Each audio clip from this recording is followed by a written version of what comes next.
बिजुली चमके, दिलवा हमार धीरे धीरे धड़के।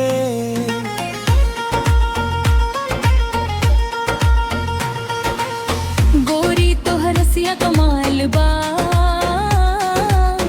देखते ही दिल बेहाल बा। चुनरी हवा में उड़ उड़ जाला, हमरा दिल के चैन चुरा जाला। एक मुस्की पर जान लुफे दे, रूरा खातिर दुनिया भुला दी। जब तू हंस के बोल सांस रुक रुक जाला, तोहरा बिना ए सजनी दिन ना कलाला। अखियां के जादू चल गईल हो, दिलवा पागल बन गईल हो। तोहरे नाम के धड़कन लिखनी, जियरा तोहरे संग मिल गईल हो। अखियां के जादू चल गईल हो,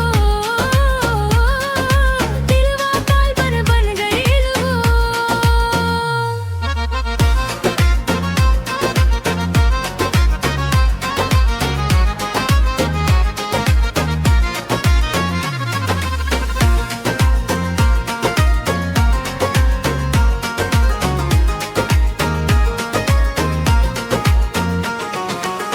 बरखा में भिंजल चुनर तोहार,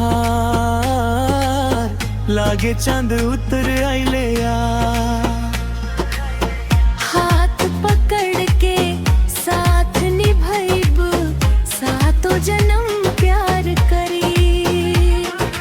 मेहंदी के रंग गहराइल बा, दिलवा तोहरे नाम लिखाइल बा। तोरा बिना कुछ नीक न लागे, हर सपना अब तोहे जागे। रूड़ा मुस्कान सुबहिया लागे, रूड़ा बात गीत सुनावे। जवन दुआ मां मंगनी भगवान से, वो सपना आज सच बनावे। अखियां के जादू चल गईल हो, दिलवा पागल बन गईल हो। जन्म जन्म के साथ निभाइब, प्यार अमर बन गईल हो।